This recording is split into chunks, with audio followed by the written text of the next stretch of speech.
శుక్రవారం బైబిల్తో ప్రారంభించుకున్నాం.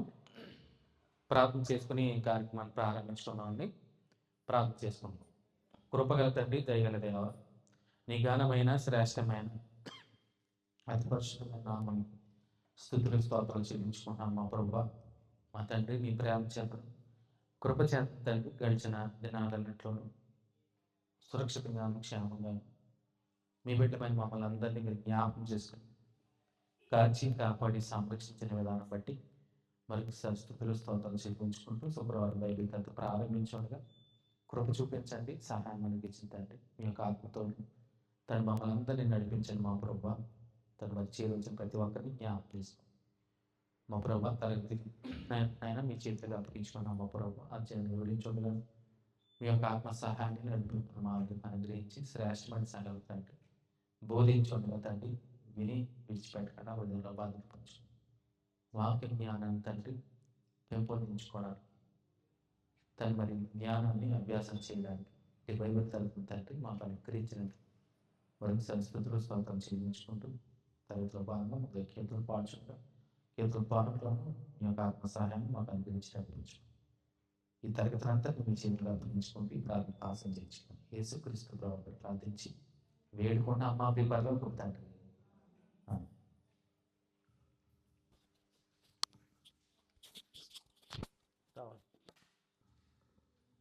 ఇంకా బైబిల్ అంతా బాగా కేకుల పాటని దాన్ని దేవునికి తెచ్చుకున్నామని కేకుల పాటకు రావాలి.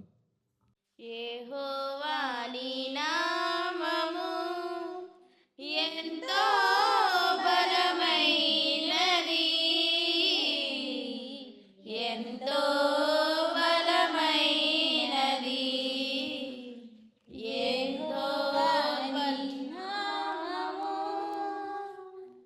మోషే ప్రార్థించగా ఆహారము కురిపించితివి. యెహోషువ ప్రార్థించగా సూర్య చంద్రులనాపితివి. యెహోషువ ప్రార్థించగా సూర్య చంద్రులనాపితివి. యెహోవా నీ నామము నీ ప్రజల పక్షమున యుద్ధములు చేసిన దేవా, అగ్నిలో పడవేసిన భయమేమీ లేకుండిరి. అగ్నిలో పడవేసిన భయమేమీ లేకుండిరి. యెహోవా నీ నామము పౌలు సీలను బంధించి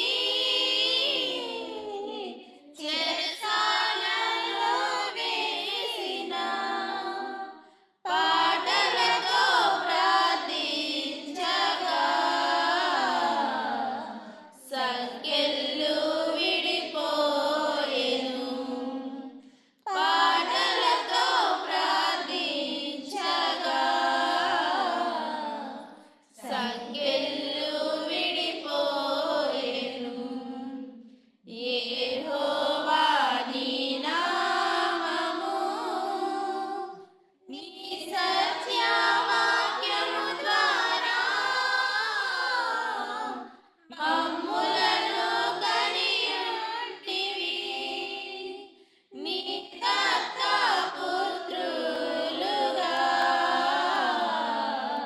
మమ్ములను కైకొంటివి. నీ దత్తపుత్రులుగా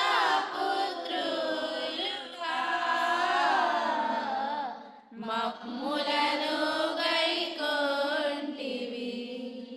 యెహోవా నీ నామము పరలోకపు ఆశీస్సులు మాకు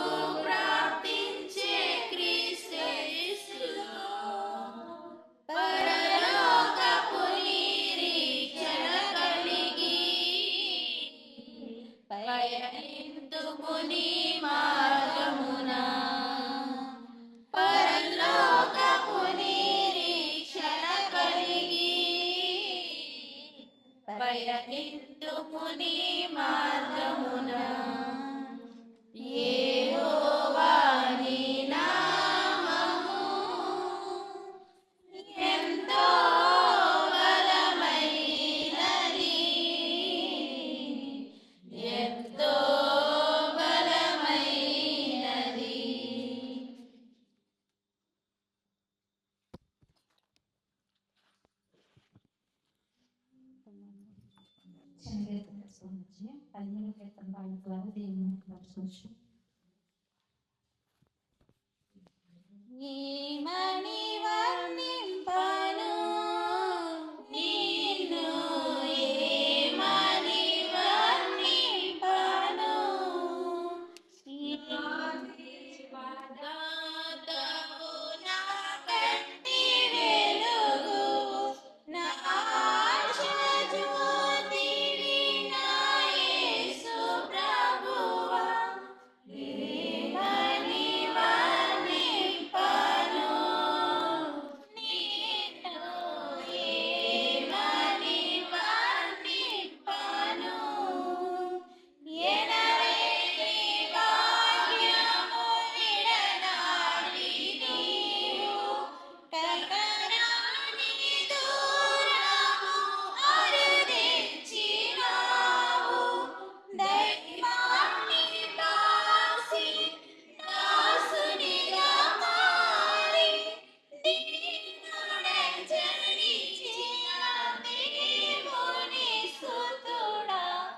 ఏమని వర్ణింపను నిన్ను, ఏమని వర్ణింపను, దూషింపబడియు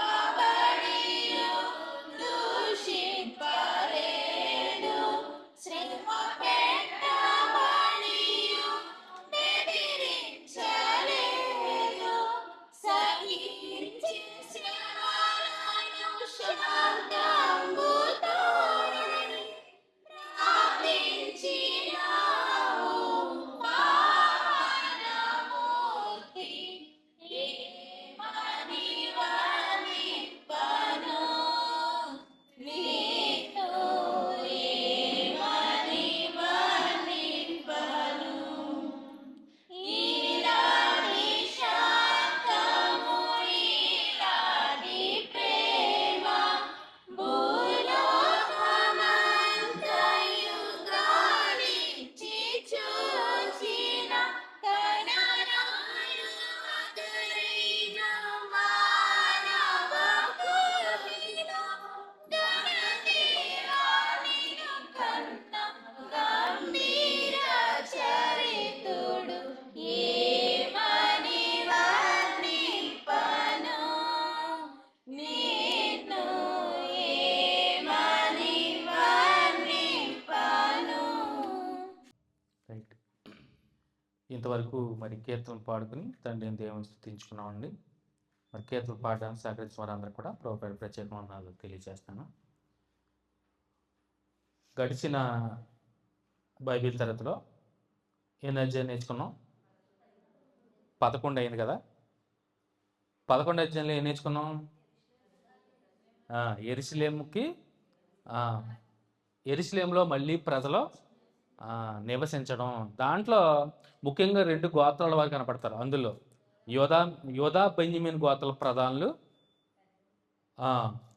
సో వారు ఏం చేస్తారు అంటే స్వచ్ఛందంగా యెరూషలేములో నివసించడానికి ఉన్నవారు కాకుండా, అంటే 10 మందిలో ఒకడు ఉంటే మిగతా 90 మాత్రం చుట్టుపక్కల ఉన్న గ్రామాల్లో నాట్లోనూ నివసించడానికి సిద్ధపడ్డారు. కానీ మేము ఉంటామని వాళ్ళు ఏం వాదోపవాదాలు చేసుకోలేదు. కానీ స్వచ్ఛందంగా ఆ యెరూషలేం పట్టణంలో, అంటే పరిశుద్ధ పట్టణం అయినటువంటి యెరూషలేం పట్టణంలో ఉండటానికే నిశ్చయించుకున్న వారిని దీవించారు, వాళ్ళు బ్లెస్ చేశారన్నమాట.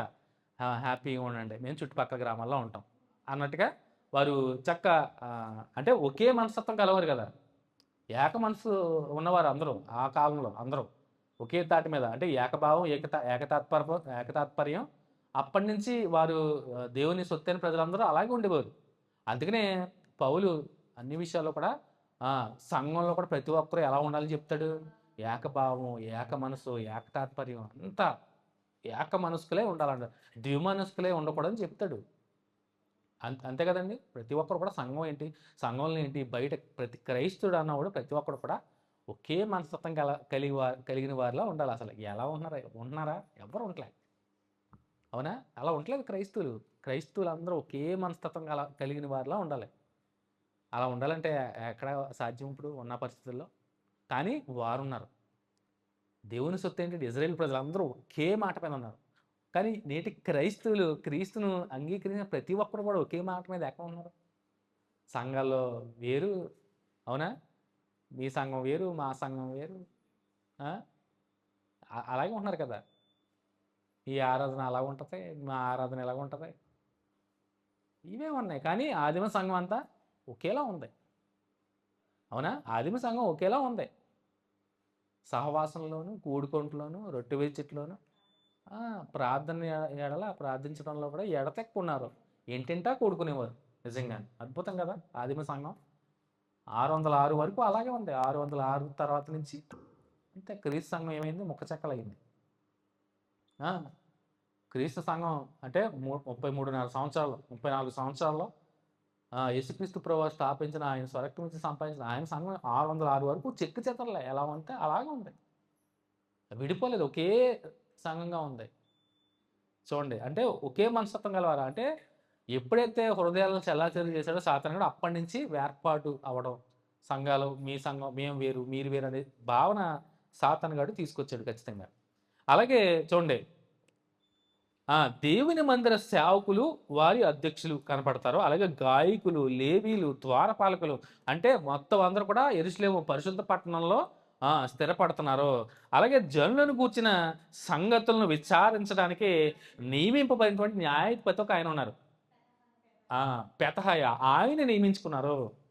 అలాగే చూడండి, లాస్ట్లో మనకి 36వ వచనంలో చూడండి, లేవీల చుట్టుపట్ల పల్లెటూళ్ళలోను గ్రామాల్లోనూ కాపురు మునిన యోధాగోత్రికులు కనపడతారు మనకి.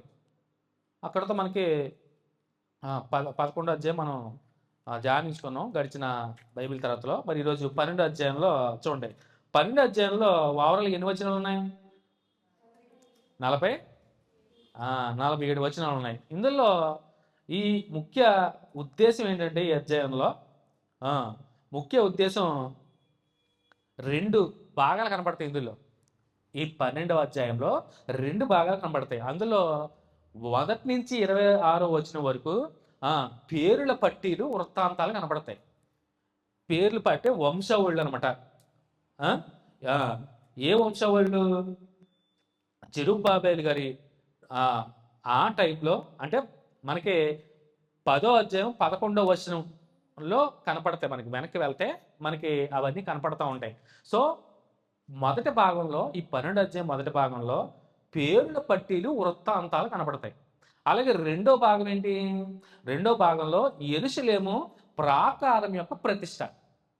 ఇది 27వ వచనం నుంచి 43వ వచనం వరకు ఉంటుందండి ఈ 12వ అధ్యాయం. అంటే 2 భాగాలుగా మనం దీన్ని గుర్తుపెట్టుకోవాలి.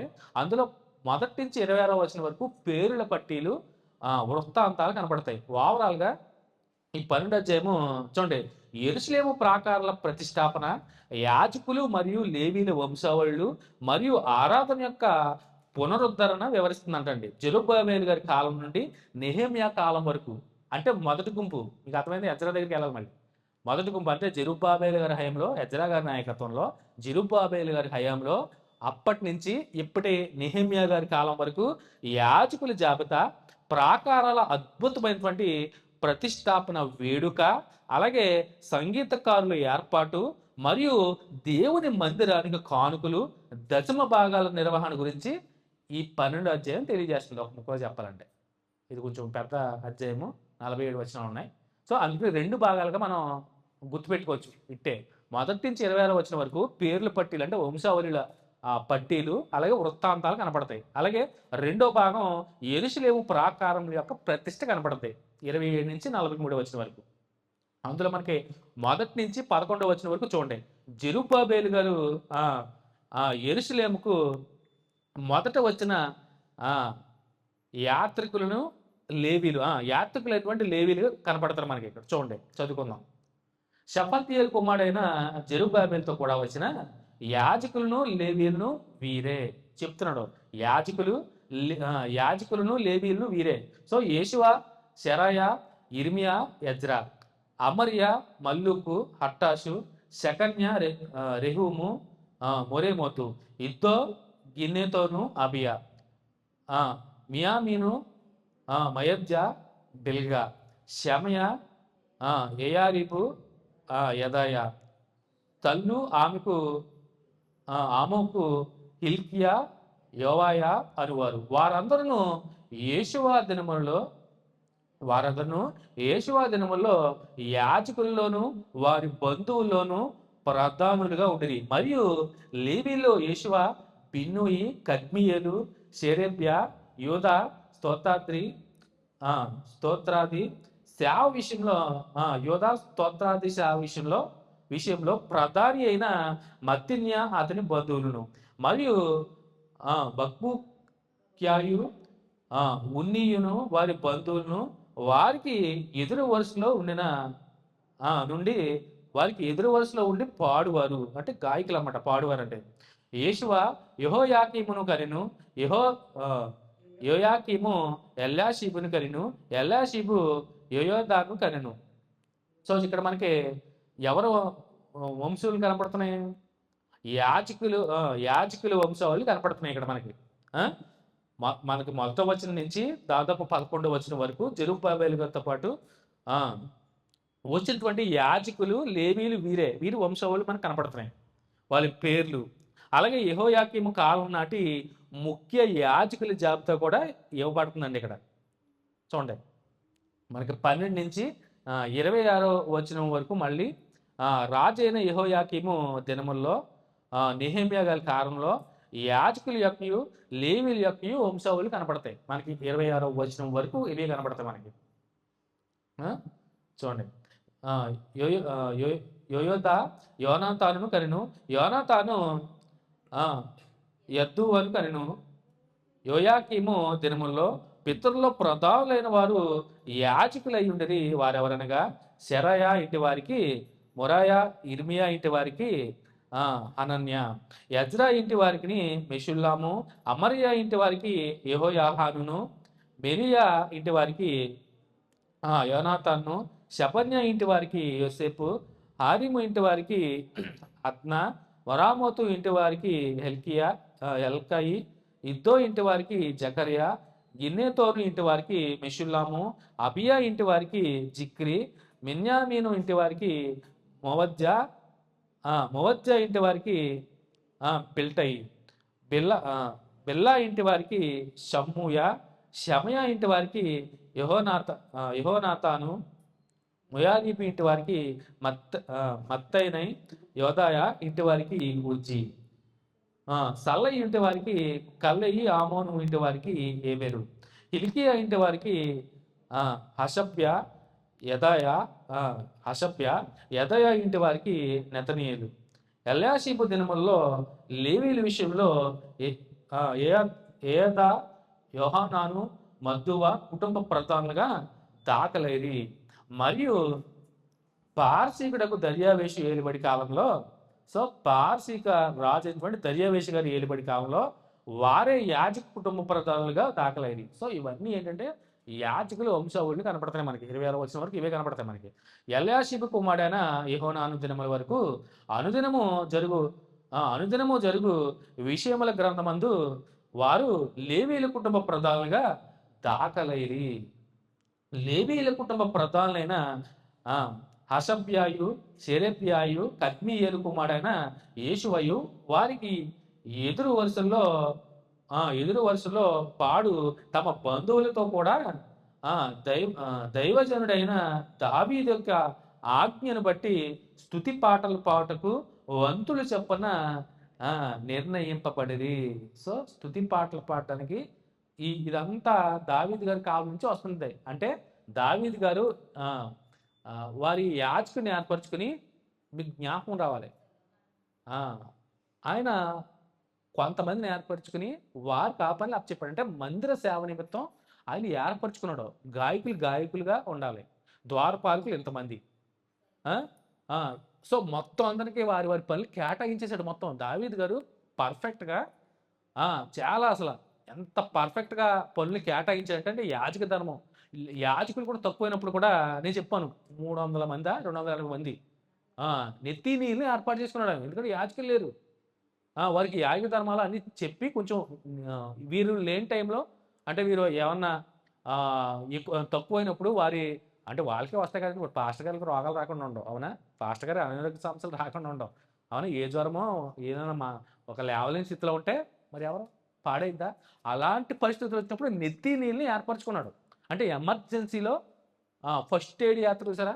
ఆ, రోగి చచ్చిపోకుండా ముందు కాంపౌండర్ చేస్తారు కొద్దిగా, అవునా? అలా కంప్లీట్ చేయడు, వైద్యం రాదు. సో అలాగా అక్కడ ఆగకూడదు పని, దేవుని సేవ, మందిర సేవ ఆగకూడదు. నిత్యము ఆయనకి ఆ సేవ జరగాలి అంటే, ఆ ఆ ఆరాధన జరగాలంటే ఖచ్చితంగా మరి సేవకు ఉండాలి. సేవకుడు లేకపోతే మళ్ళీ ఆరాధన ఆగిపోద్ది. సో అలాంటి టైంలో నెత్తి నీళ్ళని ఏర్పరచుకున్నాడు దావీద్ గారి హయాంలో. ఆయన చాలా చాలా పర్ఫెక్ట్గా పక్కాగా అమలుపరుచుకున్నాడు దేవుని మందిర సేవ. వాళ్ళు ఎంత కూడా తేడా తేడా రావాలి. అందుకనే దావీద్ గారు అని ఆయన జ్ఞాపకం చేసుకున్నాడు ఇక్కడ చూడండి. ఎవరన్నాడో తమ బంధువులతో కూడా దైవజనుడైన దావీదు యొక్క ఆజ్ఞను బట్టి స్తుతి పాటల పాటకు వంతులు చెప్పున నిర్ణయింపబడి, వీళ్ళందరూ దావీదు గారి ఆయన నుంచి నిర్ణయింపబడిన వారు. ఎందుకంటే మీరు అందరూ కట్టగట్టి ఎవరు తీసిపోయారు చెరకే? వెళ్ళిపోయారు మరి వాళ్ళందరూ. ఆ గుంపులోనే ఉన్నారు వాళ్ళందరూనే. మొత్తం ఆ లేవి లేరు, ప్రధానులు లేరు, గాయకులు లేరు, ద్వారపాలకులు, మొత్తం అందరికి మూట కట్టుకుని పట్టిపోయాడు, అవునా? అబ్బో నేను ద్వారపాలకునండి, నేను గాయకుడిని, నేను బాగా పాడతానండి అంటే ఏమీ లేదు. ఇక శత్రువు చెరపట్టినప్పుడు నువ్వు ఎవరైతే ఏంటి, అవునా? ఇప్పుడు ఒక దేశం మీద ఒక దేశం వెళ్తుంది. ఈ దేశముడు బలమైన దేశముడు, బలహీన దేశముడిని నేను ఇక్కడ అధ్యక్షుడిని అంటే కుదరదు. ఎందుకంటే నువ్వు చిక్కావు అక్కడ. నేను అధ్యక్షుడిని అండి. మొన్న అలాగే ట్రంప్ గారు అట్టుపోయారు ఒక ఆయన ఎవరినో, గ్రీన్లాండ్ ప్రధాని ఎవరినో పట్టుపోయాడు ఆయన. అంటే బలమైన రాజ్యం మరి అమెరికా, చిన్న దేశం గ్రీన్లాండ్, పట్టుపోయాడు ఆయన. పట్టుపోయాడండి దేశ అధ్యక్ష ప్రధాని పట్టుపోయాడు ఆయన. సో అంతే, నేను ప్రధాని అంటే ఇంక కుదరదు, ఎందుకంటే నువ్వు బలమైనవాడు యువతల. అలాగా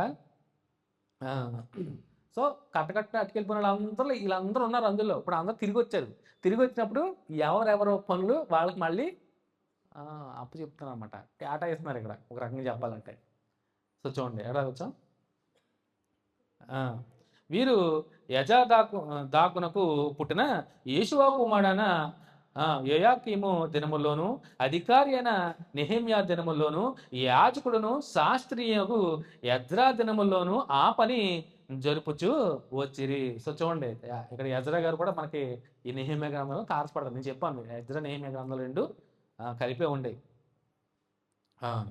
సో చూడండి ఇక్కడ 27 నుంచి 43 వచనాలు, దాదాపుగా 43 వచనం వరకు యెరూషలేము ప్రాకారం యొక్క ప్రతిష్టాచారములు. సో ప్రతిష్ట చేసి దానికి ఆచారాలు, అంటే కొన్ని ఆచారాలు ఏమని మనం పెట్టుకున్నారు. యెరూషలేముకు పరిశుద్ధ పట్టణం అని పేరు మరలా పెట్టారు. యెరూషలేముకి పేరు మరలా వీళ్ళు జ్ఞాపకం చేసుకుని పెట్టుకున్నారు మళ్ళీ పరిశుద్ధ పట్టణం. అలాంటి పరిశుద్ధ పట్టణాన్ని ఏం చేశాడు? కాల్చి బూడిచ్చేశాడు, అవునా? వదిలిపెట్టలే. ఆ పట్టణాన్ని తగలెట్టేసి వీళ్ళందరినీ చెరకి తీసుకెళ్ళిపోయాడు.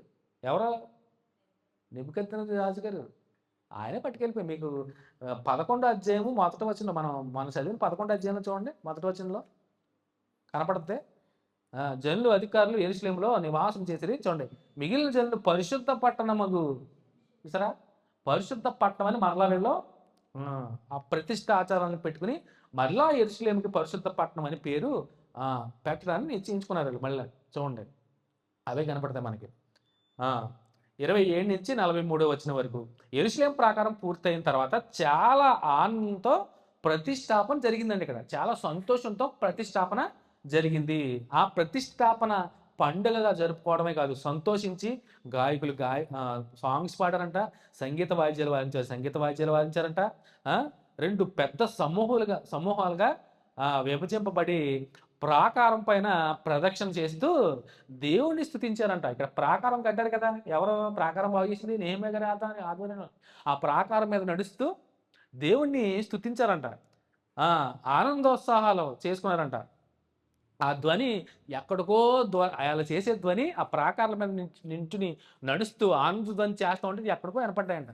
అవే కనపడతాయి, ఆ విషయాలే కనపడతాయి మనకి. చూడండి 27వ వచనం చూద్దాం. యెరూషలేము ప్రాకారము ప్రతిష్ఠించు కాలంలో వారు ఆ ప్రతిష్టాచారమును స్తోత్ర గీతములతోనూ పాటలతోనూ స్వరమండల సితార చేయి తాళములతోనూ సంతోషముగా జరిగించినట్లు లేవీయులను తమ సకల స్థలములో నుండి యెరూషలేమునకు రప్పించుటకు పూనుకొనిరి. సో చూడండి ఇక్కడ, చూడండి మీకు ఒక జ్ఞాపకం రావాలి. మేళ తాళాలతో ఏం చేస్తున్నారో దేవుణ్ణి స్తుతిస్తున్నారు. సో ఇది ఈ నెహెమ్యా గ్రంథంలో కనపడిందే కాదు, దేవాతి దేవుడు ఎప్పుడు ఇచ్చాడు? ఎప్పుడో ఇచ్చాడు ఈ సాంప్రదాయాన్ని. ఎప్పుడో ఇచ్చాడు ఈ సాంప్రదాయాలు. ఇవన్నీ దీని నుంచి పుట్టుకొచ్చినాయి అనే సందర్భం వచ్చింది కాబట్టి జ్ఞాపకం చేస్తాను. చాలామంది భారతదేశం అదే మొన్న ఎవరో అన్నారు పాస్టర్ గారు, పుట్టిన ఇల్లు భారతదేశంలోనే పుట్టాయని ఆశలు అన్నారు. ఓకే, పుట్టినా కానీ దాని మూలం అంతా ఇదే. చూసుకోండి, యాజకులు నేడు గుళ్ళులో పోచారు, అవునా? ఎక్కడి నుంచి వచ్చినాయి సాంప్రదాయాలు? ఇక్కడి నుంచి పుట్టుకొచ్చినాయి. అంటే అన్నప్రాస గురించి మాట్లాడినప్పుడు పాస్టర్ గారు అలా అన్నారు. మరి ఇందులో పెద్ద కనపడదు. అబ్రహాము ఇస్సాకు గొప్ప విందు చేసినట్టు, పాలు విడిచినప్పుడు గొప్ప విందు చేసినప్పుడు ఆ సందర్భాన్ని జ్ఞాపకం చేశాను నేను. పెద్దగా దీని నుంచే తీసుకుంది, మూలం ఇదే. దీని నుంచే తీసుకుని మనం ఈ కార్యక్రమాన్ని చేసుకున్నాం. కానీ అసలు ఇందులో ఇది ఉన్నది, ఇది ఒకటి సందర్భం చెప్పినప్పుడు ఆయన వేరేలా కొంచెం అర్థం చేసుకుంటారు బహుశా. అందుకనే భారతదేశానికి పుట్టినీళ్ళు, సాంప్రదాయాలకు పుట్టినీళ్ళు అన్నప్పుడు నాకు ఒకటే అనిపిస్తుంది, సాంప్రదాయాలు భారతదేశంలో పుట్టాయి ఓకే, కానీ దాని మూలం అంతా ఇదే. బైబిల్లోంచి వచ్చినాయి అంతా. ఏదేమైనా తిరిగి ఇక్కడికి వస్తాయి, ఇక్కడికే వస్తాయి. ఇందులోంచి వచ్చింది. ఇందులోంచి రాందంటే ఒకటి చూపించండి. వాళ్ళు చాలామంది మీరు చూసారు లేదు, స్టార్ట్ సంక్రాంతి పండగకి క్రైస్తవుల కోతకాల పండగ అని పెట్టుకున్నారు చాలామంది. గ్రీటింగ్స్ చెప్పుకున్నారు క్రైస్తవులు చాలామంది. కోతకాలపు పండగ శుభాకాంక్షలు క్రైస్తవులందరూ కానీ పెట్టారు ఎవరో. ఈ కాలంలో జరిగేది యూదుల పండగ ఇదే, కోతకాల పండగ. చనిపోయిన ఆయన కూడా నేను ఒకసారి చెప్పాను, ప్రవీణ్ పగడాలుగా కూడా చెప్పారు, సంక్రాంతి పండుగ మందే అది అని. అంతే, ఇక్కడి నుంచి వచ్చినాయి అని, కొత్తగా ఎక్కడి నుంచి పుట్టుకురాలేదండి. మనం వచ్చిందే భారతదేశం వలస. మనం ఇక్కడ ఓళ్ళం కాదు, మనం అక్కడి నుంచే వచ్చాం. ఎక్కడి నుంచి? ఇరాను ఇరాక్ నుంచి అలాగా ఆఫ్ఘనిస్తాను అటు మీద నుంచి అలా వచ్చాం. పాకిస్తాను ఆఫ్ఘనిస్తాన్ నుంచి అన్నీ కలిసే ఉండేది కాబట్టి అలా వచ్చాం. అక్కడ వారే పుట్టుకంతా, చరిత్ర పుట్టుక, మానవుడి పుట్టుకంతా ఆ కేంద్రంలోంచే వచ్చింది. ఎక్కడ? అది ఇరాను ఇరాక్ టర్కీ ఆ ప్రాంతం నుంచే. ఇప్పుడు ఈ యెరూషలేము ఇవన్నీ ఎక్కడ ఉన్నాయి అనుకున్నారు? అక్కడే ఉన్నాయి, సరిహద్దు బార్డర్లో ఉన్నాయి. జెరూసలేం అంటే యెరూషలేంకి మనం ఇప్పుడు వెళ్తున్నారు కదా యాత్ర, యెరూషలేం యాత్ర, అవన్నీ ఏంటి చుట్టుపక్కల సర్కిల్లో ఉంటుంది అంతా. అదంతా ఒకే భూభాగంలో పంచుకుంటున్నాయి ప్రాంతాలని. అన్నీ ఒక దిక్కునే ఉన్నాయి. టర్కీ బార్డర్లు ఇవన్నీ, సిరియా, టర్కీ, ఇజ్రాయేలు, ఇవన్నీ అదే కేంద్రీకృతం. అక్కడి నుంచే వలస వచ్చారు అందరూ. అక్కడి నుంచి తప్పించాక అక్కడి నుంచే కదా మానవ సృష్టి ప్రారంభమైంది. అక్కడి నుంచే వచ్చారు వలస అంతా. పురాతన మెసొపొతామియా అంతా అక్కడదే, ఇంకెక్కడదే. అబ్రహాం కట్టించిన ఊరు కూడా అదే ఊరే. నేటి చరిత్ర పుస్తకాలటువంటి మెసొపొతామియా నాగరికత. బైబిల్లో మనకి ఊరు అని కనపడుతుంది, ఊరు అని కనపడుతుంది. ఊరు అబ్రహాము ఊరు అనే పట్టణం నుంచి ఆయన కట్టాడు అన్నట్టు కనపడుతుంది. అది మెసొపొతామియా. అక్కడి నుంచే నాగరికత వదిలింది. అక్కడి నుంచి రాను మీ అందరూ తెలిసింది. మళ్ళీ ఎక్కడికి వెళ్ళాలి మనం? నిమ్రోద్ గడి దగ్గరికి వెళ్ళిపోవాలి. అన్ని భాషలను చెదరగొడతాం, మనుషులను చెదరగొడతాం, భాషలు తాడుమారు చేయడం. అక్కడి నుంచి చెదరగొట్టుకునేటువంటి వారందరూ అలా స్ప్రెడ్ అయ్యి ఒక సంతతి, ఒక గుంపు అలా వచ్చింది. మ్యాప్ ఉంటే చూపిద్దాం చక్కగా, బైబిల్ వెనకాల ఉంటుంది మ్యాప్. సో అలాగా ప్రయాణం చేస్తూ ఎక్కడికి వచ్చారు? అలాగా సింధు ప్రాంతం, పరివాహక ప్రాంతం నుంచి అలాగా ఆఫ్ఘనిస్తాను, పాకిస్తాను, అలాగా హిమాలయాలు అటువైపు నుంచి ఇలా భూభాగంలో అడుగుపెట్టారు. ఫస్ట్ వచ్చింది ఆర్యులు అని చెప్తారు చరిత్ర. ఆర్యులే వచ్చారు. ఇరాన్ సంబంధించిన జొరాయిస్టియన్ మతస్థులు ఫస్ట్ వచ్చినట్టు కనపడతారు. ఆర్య సమాజం అంటే అంటారు కదా, ఆర్యులు మొదటగా వచ్చారు భారతదేశంలోకి అంటారు, చరిత్ర పుస్తకాల్లో ఉంది. సో రైట్, అంతా మనం తర్వాత చదువుకుందాం. సో ఏదేమైనా కానీ ఏడాదికి వచ్చాం 29 అంటే ఎక్కడ దేని గురించి ప్రస్తావించారు? సాంప్రదాయాల విషయంలో. అంటే ఇలా మేళ తాళాలు తన్నప్పుడు నిన్న మొన్న కూడా ఇక్కడ వినపడ్డా చూసారా, ఊరేగింటున్నారు దేవుణ్ణి. అంటే అదంతా ఇక్కడి నుంచి ప్రారంభమైంది. ఎంత కొత్తగా ఏదో సృష్టించుకున్నాం కాదు, ఇక్కడి నుంచే. కానీ దేవుడు అది కోరుకోలేదు. ఏది అప్పుడు కోరుకున్నాడు. ప్రజెంట్ ఆయన కుమారుడు రానే వచ్చాడు. ఆయన కాలం పరిపూర్ణప్పుడు ఆయన వచ్చాడు, కుమారుని పంపించాడు. అంతా ఆయన క్రొత్త నిబంధన, ఆయన రక్తం ద్వారా క్రొత్త నిబంధన ఇచ్చాడు. దానికి అనుగుణంగా మనం దాన్ని అనుసరించి నడుచుకోవాలి. దాంట్లో ఏమి లేవు. ఎందుకంటే ఆయనే ప్రధాన యాజకుడిగా వచ్చాడు, అంతా ఆయనే జరిపించుకున్నాడు మొత్తం. మనం చేయాల్సినంత ఆయన చేశాడు, మనం ఏం చేయవసరం లే. అంతే, ఇంకా ఏమీ లేదు. యాజక ధర్మం లేదు, అంతా ముగిసిపోయినాయి. ధర్మశాస్త్రంతో ఇంకా అక్కడితో అయిపోయింది. అది ఓన్లీ ఛాయ్ మాత్రమే. ధర్మశాస్త్రం అనేది ఛాయ్ మాత్రం ఒక నీడ లాంటిది, కానీ దాని నిజ స్వరూపం క్రీస్తు. ధర్మశాస్త్రం ఒరిజినల్ స్వరూపం క్రీస్తే.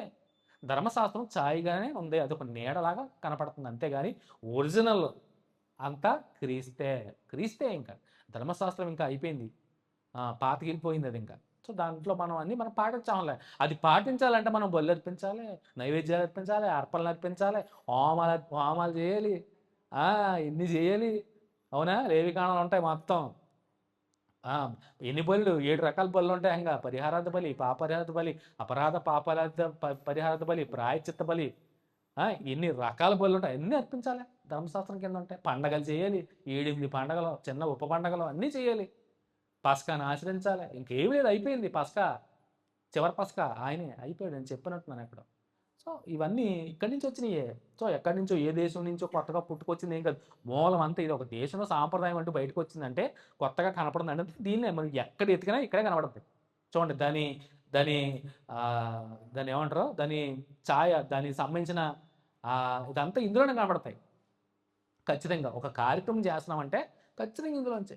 అంతెందుకు రేపు పొద్దున ఉదాహరణ చెప్తాను. రేపు పొద్దున మన ఎవరో శిరీష ప్రధానం జరుగుతుంది చూడండి, ప్రధానం కూడా ఇందులోంచి తీసుకుని చెప్తారు. ప్రధానంగా ప్రత్యేకించి ఇందులో ఏముండదు, కానీ రెబ్కా ఇస్సాకుల వివాహం అదే చదివిస్తారు పాస్టర్ గారు కూడా. ఎందుకంటే అంతకుమించి లేదు. ప్రధానం విషయంలో జరిగే టైంలో ఆ వాక్యమే చదివిస్తారు. రెబ్కా బంగారు కడియ తీసుకెళ్ళిన ఆ వచనాలన్నీ చదివిస్తారు. ఎందుకు? అది తప్పితే ఇంకా కనపడదు. సో దాన్ని బేస్ చేసుకుని మనం దేవునికి స్తుతులు చెల్లించుకుంటూ ఆ సందర్భాన్ని జ్ఞాపకం చేసుకుంటూ ఒకసారి దాని విలువేంటో ఆ రోజు మెసేజ్ రూపంలో పాస్టర్ సేవకులు చెప్తారు ఖచ్చితంగా. సో ఏదేమైనా కానీ ఈరోజు ప్రధానం అనేది వచ్చిందంటే, ఈ ప్రధానం అనేది ఎంగేజ్మెంట్లు అనేది ఆడ చేస్తారు. ఎవరో అందరూ చేస్తారు. దాని మూలం అంతా ఇదే. వాళ్ళు ఇలా పట్టుకెళ్ళాలి, పెళ్ళి వారు వస్తారు, ఇలా తీసుకెళ్ళాలి, అవి ఇస్తారు, చీరలు ఇస్తారు, అవి ఇస్తారు, ఆ జాకెట్ ముక్కలు పెడతారు. ఈ తతంగం అంతా ఎక్కడి నుంచి వచ్చినాయి? అంటే ఒక వస్తువులు తీసుకెళ్ళి చేసుకోబోయే అమ్మాయికి ఇవ్వాలనేది అంతా కూడా ఇక్కడే కనపడుతుంది మనకి. సో అలాగనమాట. సో కొంచెం యాడ్ చేసుకుని కలుపుకొని, ఇప్పుడు అట్టుపూలు, తమలపాకులు ఇవన్నీ ఇప్పుడు కలుపుకున్నాయి అంతే. సాంప్రదాయం పేరు చెప్పుకొని కలుపుకున్నాయి అంత. అందులో నుంచి ఇందులో ఈయన తమలపాకులు అట్టాలి, నువ్వు ఒక్కలెట్టాలని ఏముండదు ఇందులో. కానీ దాని మెయిన్ సారాంశం అంటే ఇందులోంచి వచ్చినాయి అంత. ఏది తీసుకోండి మీరు, ఇక్కడ ఏ కార్యక్రమం జరిగినా కానీ, వివాహం కాడి నుంచి ఏదైనా కానీ ఇక్కడి నుంచే ఖచ్చితంగా. అలా వివాహం అంటే ఏంటో తెలియజేసినే దేవుడు కదా, బైబిలే కదా. పెళ్ళి అంటే ఏంటి? ఇక్కడి నుంచే కదా. మొట్టమొదటి వివాహం ఎవరిదే? ఇంకేంటి అంతమించి చెప్పుకోవాల్సింది ఏముంది? మరి ఎంత ఇది బైబిల్. అందుకనే ప్రపంచంలో గొప్ప గ్రంథం. ఇంకా ఇది మనకి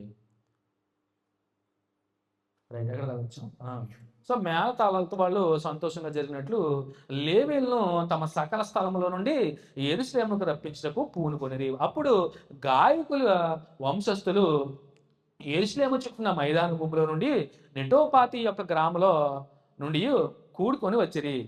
మరియు గిల్గాల్ యొక్క ఇంటిలో నుండి గబ యొక్క అగ్మావేతు యొక్కయు పొలంలో నుండి జనులు వచ్చింది.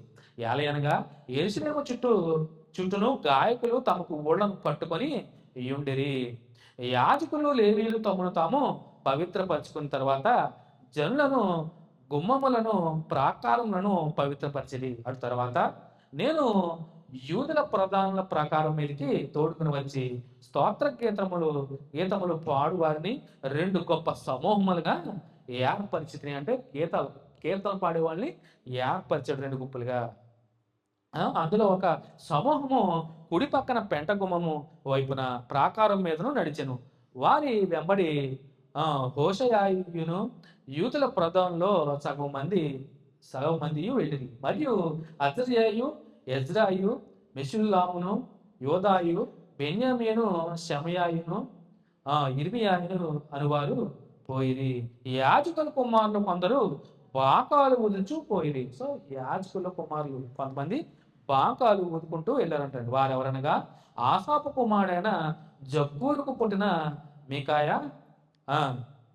మికాయా కన్నా మత్తెన్యాకు పుట్టిన శమయ. కుమారుడని షమయ కుమారుడైన యోనాతానుకు పుట్టిన జకర్యాయు.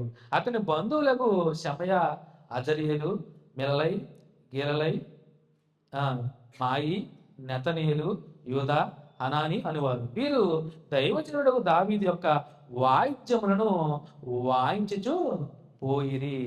వారి వారి ముందర శాస్త్రీయు యజ్రాయు నడిచిను. సో ఇక్కడ అంటే నెహెమ్యా గారు ఉన్న టైంలో ఎవరున్నారు? దిన గారు ఉన్నారు. చూడండి, వారికి ఎదురుగా ఉన్న ఓట గుమ్మముల దగ్గర దావీదుపురం యొక్క, ఇక్కడ చూడండి మళ్ళీ దావీదుపురం అంటాడు. దావీదుపురం అంటే ఏంటి? దేని అంటారు దావీదుపురం అని? దీన్నే దావీదు పట్టణం అంటే ఏది? యెరూషలేం అంటారు. దావీదు యెరూషలేం కుమారుడా, దావీదు కుమారుడా, యెరూషలేం రాజా అనరా? అంటే మనకు కన్ఫ్యూజ్ అవుతాం పేర్లు కొన్నిసార్లు. మీకు పాత నిబంధనలు కూడా యాకోబు వంశస్థులారా అంటాడు, కొంతమంది ఇజ్రాయేలు వంశస్థులారా అంటాడు. సో మనం క్యాచ్ చేసుకోవాలి, అర్థం చేసుకోవాలి. కొన్ని వచ్చి మనకు అర్థం యాకోబు వంశస్థులు ఏంటి అంటే వారే కదా ఇజ్రాయేల్గా పిలబడ్డారు. అంటే గ్రంథకర్తలో పరిశుద్ధాత్మ ప్రేమ ద్వారా రాసినప్పుడు ఒకే గుంపుగా కూడా రాయలే. మీరు అర్థం చేసుకోవాల్సింది ఏంటంటే, ఇలా గ్యాదర్ అయ్యి నేను ఇది రాత్రాను, మీది రాయండి, మీరు ఇది రాత్రాను, ఈ మాటలు రాయండి అని అనుకుని రాయలే గ్రంథం. బైబిల్ ఒక గొప్పదనం ఏంటి? 1500 సంవత్సరాలు ఎందుకు పట్టింది? గ్రంథకర్తలు 40 మంది ప్రపంచంలో ఎక్కడో నలుమూలలా ఉండి ఒకే భావం, ఒకే తాత్పర్యం, ఏక మనసుతో కలిగిన వారు ఎలా లిఖిస్తారో, ఎవరి ద్వారా? పరిశుద్ధాత్మ ప్రేరణ ద్వారానే రాయబడింది బైబిల్ గ్రంథం. వాళ్ళందరూ ఒకే దిక్కున కూర్చుని రాయలే. వివిధ ప్రాంతాల్లో ఆయా పుస్తకాలు వారు లిఖించారు పరిశుద్ధాత్మ ప్రేరణ ద్వారా. పరిశుద్ధాత్మడే రాయించాడు వారితో. సో అందుకనే ఆ పుస్తకంలో ఒకలాగా, ఈ పుస్తకంలాగా ఒకలాగా ఉండదండి. ఎందుకంటే దేవుని ఆత్మ సహాయంతోనే గ్రంథం మన చేతుల్లో వచ్చింది. 40 మంది గ్రంథకర్తలు 1500 సంవత్సరాలు రాశారంటే చూడండి ఎంత విలువైన అమూల్యమైన గ్రంథము పరిశుద్ధ గ్రంథం. అందుకని అట్ట ప్రారంభంలో పరిశుద్ధ గ్రంథము అని ఉంటుంది. సో వండర్ఫుల్ కదా నిజంగా బైబిల్. సో చూడండి, దావీదుపురం యొక్క మెట్ల మీద దావీదు నగరును దాటి ప్రాకారం వెంబడి తూర్పు వైపు నీటి గుమ్మం వరకు పోయింది. స్తోత్ర గీతం పాడు వారి రెండవ సమూహం వారికి ఎదురుగా నడిచెను. వారి వెంబడి నేనును వెళ్ళి తిని ప్రాకారం మీద ఉన్న సగం మంది కొలుముల గోపురము అవతల నుండి వెడల్పు ప్రాకారం వరకు వెళ్ళింది. మరియు వారు ఎఫ్రాయిము గుమ్మముల అవతల నుండి, పాత గుమ్మం అవతల నుండి, మత్స్యపు గుమ్మం అవతల నుండి, అనన్యేలు గోపురము నుండి, మేయా గోపురము నుండి, గొర్రెల గుమ్మం వరకు వెళ్ళి బందీ గృహపు గుమ్మంలో నిలిచిరి. ఈ గుమ్మాలన్నీ మీకు ఎక్కడ కనపడ్డాయి? నేను చెప్పాను 10 గుమ్మాల సాదృశ్యాలు చెప్పినట్టున్నాను. చూడండి 12 గుమ్మాలు అనుకుంటా. సో ఇవన్నీ చూసారా? ప్రాకారాలు కట్టేటప్పుడు ఈ గుమ్మము నిలబెట్టారు, ఈ గుమ్మము నిలబెట్టారని చెప్పాను కదా. మళ్ళీ మనం అక్కడికి వెళ్తే మన టైం అయిపోద్ది. సో గుమ్మాలన్నీ మనకు తారసపడతా ఉంటాయి. సో తూర్పు గుమ్మము చాలా ప్రాముఖ్యమైంది. అవునా? తూర్పు గుమ్మం దేని గురించి చెప్పాను? ఒక గుమ్మం గురించి చెప్తాను. ఆ తూర్పు గుమ్మంలో నుంచే మనం ప్రభు అయిన యేసుక్రీస్తు వారు రెండో రాకలో ఆ గుమ్మం గుండానే ప్రవేశిస్తాడు. సో ఈ తూర్పు గుమ్మం నుండేనే ఆయన ఎంటర్ అవుతాడు. ఖచ్చితంగా మామూలుగా ఉండదు. ఆ గుమ్మంలోంచి ఆయన మరలా అడుగు పెడుతున్నాడు, దాంట్లోంచే ప్రవేశిస్తాడంట తూర్పు గుమ్మం నుంచి. అదే నేను చెప్పాను. ఆ ప్రాకారమే దేవుని మందిరములో స్తోత్ర గీతం పాడువారి 2 సమూహమును నేనును నాతో కూడా ఉన్న అధికారులు సగం మంది నిలిచి ఉంటమి. యాజకులకు ఎల్యాకీము, మైషేయ, మిన్యామీను, మీకాయ, ఎల్యోయేనై, జకర్య, అనన్య, బాకాలు పట్టుకొనిరి. ఇజ్రహయ అనువాడు నడిపింపగా మైషేయ, షమయ, ఎలియాజరు, ఉజ్జి, యెహోహానాను, మల్కియా, ఏలాము, ఎజరులను గాయకులను బిగ్గరగా పాడిరి. మరియు దేవుడు తమకు మహానందం కలిగజేసినని ఆ దినముల్లో వారు గొప్ప బలులు అర్పించి సంతోషించిరి. వారి భార్యలు పిల్లలు కూడా సంతోషించిరి. అందువలన యెరూషలేములో పుట్టిన ఆనంద ధ్వని బహు దూరము వినబడెను. సో వారి పట్టరాని సంతోషం, నిజంగా వారి పట్టరాని సంతోషంతో వారి పిల్లలు స్త్రీలు అందరూ కూడా ఆనంద ధ్వనితో ధ్వని చేసినప్పుడు ఆ దూరం అంట ఆనంద ధ్వని బహు దూరం వినపడిందంట. చూడండి. సో చూడండి లాస్ట్ వచనాల్లో మనకి ఆ దేవుని మందిరపు సేవ కొరకు అధికారులు వేసిన ఆర్థిక సంబంధించినటువంటి అధికారులు చేసినటువంటి ఆర్థిక సంబంధించినటువంటి ఏర్పాట్లు కనపడతాయి మనకి. 44 నుంచి చివరాఖరు వచ్చిన వరకు అధికారులు అంటే చేసినటువంటి ఏర్పాట్లు అన్నీ మనకు కనపడతాయి. చూడండి. ఆ కాలమందు పదార్థములకును ప్రతిష్టాత్మకును ప్రథమ ఫలములకును 10వ వంతుల సంబంధమైన వాటిని ఏర్పడిన గదుల మీద కొందరు నియమింపబడిరి. వారు యాజకుల కొరకును లేవీల కొరకును ధర్మశాస్త్రానుసారముగా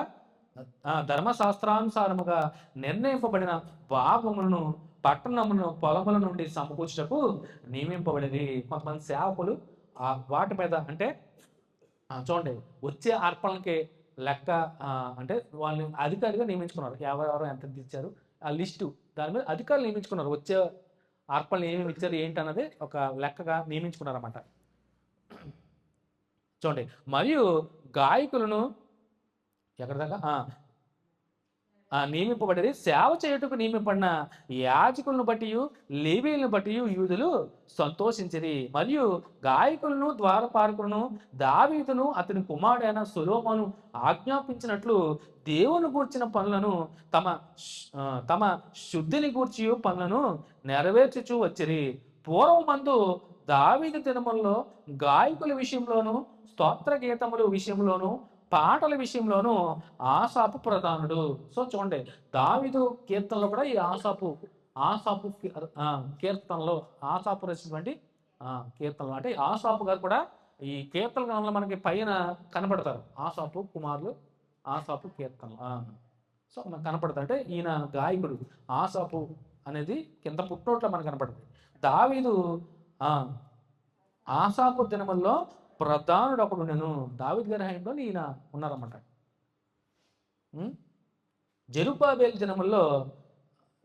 జెరుబ్బాబేలు దినముల్లోనేమి నెహెమ్యా దినముల్లోనేమి యెజ్రెయేలులందరూ వారి వంతుల చొప్పున గాయకులను ద్వారపాలకులను భోజన పదార్థములను అనుదినము ఇచ్చుచూ వచ్చిరి. మరియు వారు లేవీల నిమిత్తము అర్పణలను ప్రతిష్ఠించుచూ వచ్చిరి.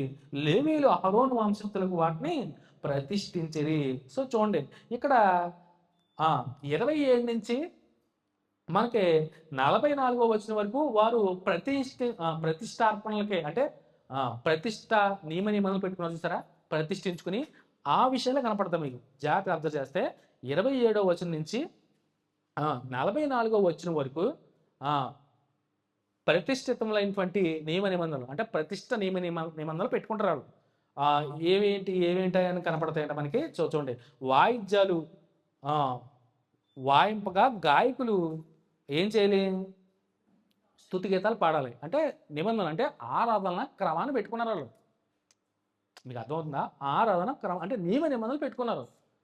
సో అవి మనకు కనపడతాయి. అంటే వాయిద్యాలు వాయించుండగా గాయకులు ఏం చేయాలి, స్తుతి గీతాలు పాడాలి. అలాగే చూడండి యాజకుల యొక్కయు లేవీల యొక్కయు జనుల యొక్కయు శుద్ధీకరణ జరగాలి. వచ్చేసి ఎలా పడితే అలా వచ్చేసి పాడేసి కింద మీద పడిపోయి వెళ్ళిపోవడం కాదండి. శుద్ధీకరణ జరగాలి. ముందుగా ఎంటర్ అవ్వగానే శుద్ధి చేసుకోవాలి. కాళ్ళు చేతులు ముఖము కడుక్కొని శుద్ధీకరణ పనులు చేసుకోవాలంటే ఆలయంలోకి ఎలా రావాలి, శుభ్రంగా రావాలి ఒక రకంగా చెప్పాలంటే. సో అందుకని మీకు చూడండి, మీరు ఎంటర్ అయ్యేటప్పుడు మసీదులోకి వెళ్ళేటప్పుడు ముందే ఉంటుంది తొట్టి, వాటర్ తొట్టి.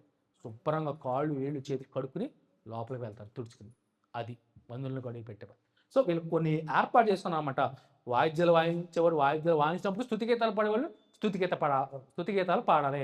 అలాగే లోపలికి వచ్చే ముందు ఏం చేయాలి, ఎవరో ఎందుకే ప్రతి ఒక్కరూ యాజకుల యొక్కయు లేవీల యొక్కయు జనుల యొక్కయు శుద్ధీకరణ జరగాలి. అలాగే ప్రధానులు ఊరేగింపు జరిగినప్పుడు స్తోత్ర గీతలను పాడిన వారిని 2 సమూహాలుగా వాళ్ళు డివైడ్ చేసుకున్నారు. అవునా? ఆనందోని అంటే ఊరేగింపు జరిగేటప్పుడు సో దేవునికి స్తుతి గీతాలు పాడుతూ మహిమపరిచే టైంలో అంటే ఖచ్చితంగా ఊరేగింపు ఒక ఉత్సవం లాగా. ఇప్పుడు చూడండి ప్రతి సంవత్సరం బ్రహ్మోత్సవాలు జరుగుతాయి అక్కడక్కడ. సో అలాగ ఉత్సవాలు జరిగినప్పుడు ఆనందంతో ఊరేగిస్తారు చూసారా, ఆ టైంలో 2 గుంపులుగా వారు డివైడ్ అయినట్టు మనకు కనబడుతుంది. అలాగే చూడండి, బల్యార్పణలు ఆ, బల్యార్పణలు అలాగే జనుల ఆనంద ధ్వనులు చేయాలి. సో ఖచ్చితంగా అంటే ఆ ఉత్సవంలో వీరు ఇలా చేయాలి, అవి కనపడతాయి. అంటే ప్రతిష్టాచారాలు పెట్టుకున్నారు. ఒక రకంగా చెప్పాలంటే ప్రతిష్ట ఆచారాలు పెట్టుకున్నారు, ఈ ఆచారాలు అన్నమాట. సో ఈ ఆచారాల ప్రకారంగా సో లాస్ట్లో ఏంటి, ఆ ఆ ఊరేగింపు ఆ ఉత్సవాలు జరిగే టైంలో మరి జనులు చాలామంది మరి కానుకలు తీసుకొస్తారు కదా. ఇప్పుడు వెళ్తున్నారండి, దేవుడు ఊరేగిస్తున్నారు, వెళ్ళరా పట్టుకుని పట్టుకుని వెళ్తారు కదా. సో అలాగా ఆ టైంలో అందరూ దేవునికి కానుకలు సమర్పించేవారు. అవన్నీ కూడా ఏం చేయాలి, ఒక గదుల్లో భద్రపరచుకోవడానికి కొంతమందిని నియమించుకున్నారు వాళ్ళు. ఆ, దేవుని మందిరపు సేవ కొరకు అధికారులు చేసినటువంటి ఆర్థిక సంబంధించిన లావాదేవీలు అధికారులను ఏర్పరచుకున్నారు. అంటే ముక్కుబళ్ళు, బల్యార్పణలు, స్వేచ్ఛార్పణలు, కానుకలు అన్నీ తెచ్చేవన్నీ కూడా ఆ, ఆ విషయంలో కూడా లేవీలైనటువంటి యాజకులు ఇవ్వగా మిగతాదంతా దేవుని మందిర గదుల్లో పెట్టుకోవడానికి సో నియమించుకున్నారు. అంటే ప్రతిష్ట ఆచారాలు పెట్టుకున్నారు వాళ్ళు. ఇది దాని సారాంశం ఓవరాల్గా. చాలా పెద్ద అధ్యాయమే ఒక రకంగా చెప్పాలంటే. సో అర్థమైందా, ఓవరాల్గా దీని ముఖ్య ఉద్దేశం ఏంటి, 2 భాగాలుగా కనబడుతున్నాయి. పేర్లు, పట్టీలు, వంశావళులు, వృత్తాంతాలు కనబడుతున్నాయి, అవునా. రెండో భాగంలో యెరూషలేము ప్రాకారం యొక్క ప్రతిష్ట ఆచారాలు పెట్టుకున్నారు, అవే కనపడతాయి మనకి. రైట్, ఇవన్నీ ఏంటంటే సో ఎజ్రా గారు, నెహెమ్యా గారి టైంలో ఏంటంటే జనులు చెరకు వెళ్ళిన జనులు అందరూ తిరిగి వచ్చినప్పుడు వారు ఏం చేశారనే విషయాలే వృత్తాంతాల గ్రంథాలు ఇవన్నీ. వరంగా చెప్పాలని ఏం చేశారు, వారు ఏం పనులు చేశారు, ఎలాగా వారు స్థిరపడ్డారో, ఎలాగ రీబిల్డ్ చేసుకున్నారో దేవుని మందిరాన్ని, ఎలాగా పూర్వ వైభవాన్ని మెల్లమెల్లగా దేవుని కృప చేత వాళ్ళు వారి సంతానాన్ని అభివృద్ధి చేసుకుంటూనే యెరూషలేము పట్టణ పూర్వ వైభవాన్ని ఎలా తీసుకొచ్చారు మరలా అనే విషయాలే కనపడతాయి మనకి ఎజ్రా, నెహెమ్యాలో. సో ఇవన్నీ మనకి ఆ వంశావళి ఇవన్నీ మనం చదువుకుంటూ ఉంటే మనకి కొంచెం ఇదిగానే ఉంటుంది, కానీ జస్ట్ మనం తెలుసుకోవడానికి అనమాట. రైట్, శ్రాద్ధి వాని అందరికి కూడా 13వ అధ్యాయం అంటే చివరాఖరి అధ్యాయం ఉంది. ఇంకా వచ్చే బైబిల్ తరగతిలో దీన్ని ముగించుకుందాం. నెక్స్ట్ ఎస్తేరు గ్రంథం, వచ్చే బైబిల్ క్లాస్లో అయిపోద్ది. నెహెమ్యా గ్రంథం, ఎస్తేరు గ్రంథం మనం ప్రారంభించుకుందాం, ప్రార్థన చేసుకుందాం. పరిశుద్ధ పరమ తండ్రి, నీ ఘనమైన శ్రేష్టమైన పరిశుద్ధమైన నామానికి స్తుతులు స్తోత్రాలు చెల్లించుకుంటాం మా ప్రభువా. మరి ఇంతవరకు శ్రేష్టమైన సంగతులు తండ్రి నెహెమ్యా గ్రంథం ద్వారా 12వ అధ్యాయం ద్వారా వివరించుకుని మరి బైబిల్ తరగతిలో మరి చక్కటి విషయాలు మేము ధ్యానించుకోవడానికి ఇటు తరగతి మాకు అనుగ్రహించినందుకు మరొకసారి స్తుతులు స్తోత్రాలు చెల్లించుకుంటూ కూడి వచ్చిన ప్రతి ఒక్కరిని పేరు పేరు మరి జ్ఞాపకం చేసుకుని దీవించండి, ఆశీర్వదించండి మా ప్రభు. విరాత్రికాల సమయంలో సంఘాన్ని జ్ఞాపకం చేసుకుని సంఘంలో ఎవరైతే బలహీనంగా ఉన్నారో బలపరచండి, ఎవరైతే అనారోగ్యంతో బాధపడుతున్నారో వారిని ముట్టి స్వార్థపరిచి ప్రభు చూపించండి, సహాయం అందించండి మా ప్రభు. అలాగే మా తండ్రి వచ్చే నెలలో జరిగినటువంటి మొదటి ప్రభు నెలలో జరుగుతున్నటువంటి భోజన కార్యక్రమం కూడా ప్రార్థిస్తున్నాం మా ప్రభు.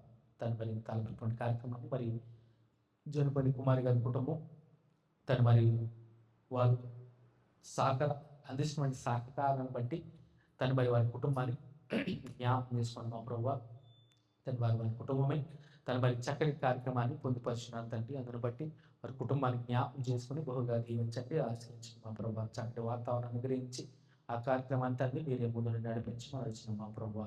అలాగే మా తండ్రి మీ చిత్తమైతే మరి వచ్చే బైబిల్ తర్వాత మేము కలుసుకుని చక్కటి అధ్యాయం వివరించుకోవడానికి కృప చూపించమని మరొకసారి విదేశంలో ప్రతి సహోదరిని కూడా పేరు పేరు జ్ఞాపకం చేసుకుని మీరు అక్కడ చాటును భద్రపరుచుకుని సురక్షితంగాను క్షేమంగాను కాచి కాపాడి సంరక్షించడం అడుగుతున్నాం మా ప్రభు. మరి వెలుచుడుగా మాకు మంత్రులను తోడే క్షేమంగాను సురక్షితంగా వారి గృహాలు చేర్చమని ప్రార్థన చేసుకుని యేసుక్రీస్తు ప్రభువును ప్రార్థించి వేడుకుంటాం మా పరలోకపు తండ్రి.